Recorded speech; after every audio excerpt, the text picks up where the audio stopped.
When your old career gives you lemons, throw in some ice, mix in some vodka, and call it a podcast. From the Mac of All Trades studio in Fairport, and driven by Victor Chrysler Dodge Jeep Ram, it's Billified, the Bill Moran Podcast.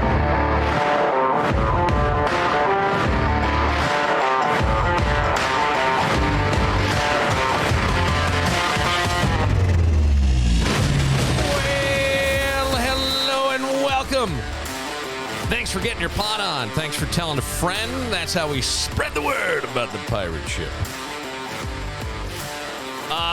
This is a solo. It's just me. Yeah, you may want to turn it off right now. I don't know. I hope not. I'm going to do these once in a while. Just me. I think like once a month. Thoughts on different things. And if you ever, maybe I'm a fool to even say this, but if you ever have a topic that you'd like to hear my thoughts on, I would be happy to do that on these kind of episodes. But we're going to throw these in every once in a while. I've had a lot over the past couple of days, and my head's been in many different places, and kind of spinning around. Right? You got like all of us, all kinds of things. But one of the things I see, and there was a headline that recently grabbed me in it, and I guess it was focused on Matthew McConaughey, and it said sometimes the best thing to do is to step away from a parent, right? From your parents. I think the actual headline is why breaking up with a parent is sometimes the right choice. And it kind of makes me sad, and probably because I just had yet one more memorial service for my dad that I'd like to explain a little bit more than I did on the previous episode. But it brings everything sort of to light. And I'm having a hard time being a parent myself. It's fucking hard, man. It is fucking hard to be a parent. I think it's harder today to be a parent than it was when I was part of the raising, I guess I can say that, of my older two boys who are in their early to mid-20s right now. It's harder. There's more information that is available to everybody in an instant. And I think there's also some of that shows you like, hey, do your parents, I don't know what it is, but your parents do this, tell them the blah, blah, blah. I have no idea if that's in my head, but I think that it just is harder now, and I'm having a bit of a tough time parenting my kid, and I'm trying to do it in, I hate the term gentle parenting, but almost like I want you to know you're heard. You're a 15-year-old person. I want you to know you're heard and you matter, and whatever you have will work in consideration. I'll give you one. Like, you see how I'm dressed today. It's kind of how I wanted him to dress when we went to the memorial service for my dad. And he was upset, didn't like it, thought it looked ridiculous, blah, blah, blah. And maybe I made the wrong choice, but I said, okay, wear that, bring a shirt you would rather wear, and after dinner on the boat, you can change. And that's what he did. I don't know if that's the right thing to do or not, but it felt like somewhat of a compromise. That way you're heard, we got our thing. I have no idea. And that's why I think all this is kind of hitting me. And I think for anybody who's a parent, it's tough. It's tough in today's day and age. And it used to be my way or the highway, and that just doesn't seem to work anymore because there's so much information available and so many different influences on your kids that they know my way or the highway is fucking old school, and they're not, you know what I mean? They're not having any of it. It is how I see it. So, I try to more or less be a guide. And don't forget, he and his mom and I separated when he was 9. So there's obviously that would be traumatic, is what I think.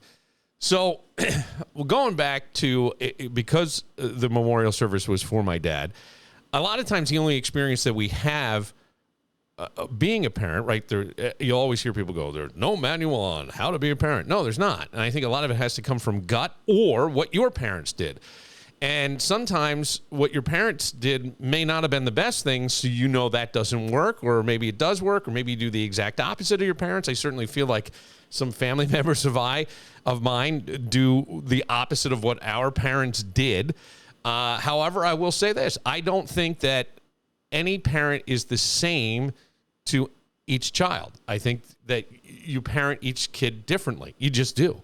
And that's a necessity at times. I think Laura, who's on the podcast, said it best once. She worries that, her one son feels like the other kid gets attention. She said, but he needs it because of this. And she wrote him a letter that she's going to give him later on in life. And I go, boy, that to me is like, that's great parenting, right? Because I can't explain it to you now. You're not going to see it. You're not going to understand it. But I want you to know, I want you to always know, especially as you look back on your life, that you were loved and supported. And I think that's such an important thing to say. And I say that now because my dad he was a different cat, man. He was just a different dude in certain ways. Certainly presented from his exterior, extremely conservative. Suits, ties, the whole thing. One of the funniest mofos I've ever been around in my life. I remember being at St. John Fisher College. He comes to visit, stuffing beers in his socks and walking around and doing all this. And people just laughing and loving him and wanting, always excited when he would come visit me at camp. He was it was the life of the party in a sense, and yet had this very, very serious side. But he didn't get sports, and he didn't get things. And this past weekend, we had the memorial service, and the reason we did was he was up in Maine, and things transpired in Maine, and he said, I would like to have a church service, an open casket, and I want to be cremated. Then I want, when a couple months pass and the dust settles, I'd like you to have a big party. And we thought, down in the Hudson Valley, where he spent majority of his life, where he built the home we grew up in, would be the best place to have it. And there were a lot of coworkers that he had and friends that he had and friends of the family that still live there or could get there much easier than they could Maine. So we thought, okay, we'll do this. And my sister did an amazing job putting this all together, and it was a lovely weekend. It hit me harder than it did when it happened in Maine. It hit me a lot harder. And I was going to tell this story. I was going to tell this story because, of course, they have me kick off pass the mic to tell stories about, our dad. And there were some wonderful ones, really, really great. So I start, and what I was going to say is I'm back at St. John Fisher University working on a master's in mental health counseling. I submitted my first paper, a really simple thing, and I was going to call him. And I realized, oh my gosh, I can't call him. And those are the moments that when you see a headline like the one I shared just a few minutes ago, why breaking up with a parent is sometimes the right choice, it just kind of hits me different. I'm not saying if you feel like that's the best thing for you, you got to do what is the best thing for you in your life. But either way, so it just kind of hits me different. And I was about to tell that story. And we were on the boat on the upper deck because it was sunset and we were watching the sunset as we did this. And I look, and right in front of me is my mother, who was married to my dad for 30, almost 38, 34, somewhere between 34. I got to think 38 years before they separated. And I did call her after I submitted my paper to Fisher. But I didn't want to say, I don't know why. It was one of these things where I'm like, I don't want to say, I was going to call my dad, but you were second best, is how I felt she would hear it. So I didn't do that. But this all made me think a lot about my parents, right? You don't want to hurt one's feelings. Sometimes you felt like you were walking on eggshells. They are people too. They have feelings. They have stuff. And as you parent yourself, you kind of draw back on those memories. My old man, I would always think like he didn't understand radio, right? He didn't like that. He didn't care for it. He didn't understand it. So right there, you could kind of go, well, he never supported me. No, what my dad had was a love of knowledge, an absolute love of knowledge. Yes, he was highly educated, but I think even if he wasn't, he had a love of knowledge. He had words that were just,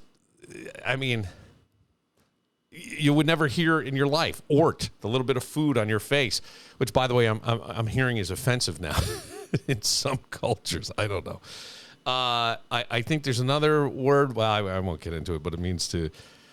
I think it's lasking, about adding urine to like the tanning of leather and things, or well, whatever. The guy had a love of knowledge. The point being that was where his strong suit was, but he allowed each of us to go find our own way. We were never forced. It wasn't like, why aren't you going into the family business? Not that there was one, but like teaching. Why don't you follow in the footsteps of your parents? None of us really did. And I guess the closest would be my sister, but nobody really did. They all kind of went on their own, and you were allowed to do that, which I thought was really, really wonderful when I look back. You were not forced into doing anything. Now, my father would tell me all the time, when I hear a voice come on the radio, I push the button. Like, you could take that and it could destroy your confidence or whatever. I don't know why it didn't. Maybe I kind of knew inherently that may be true for him, but it wasn't like he wasn't supporting me. Don't forget, I played football. I look up in the stands, he's doing a crossword puzzle. He didn't get it, but he was there.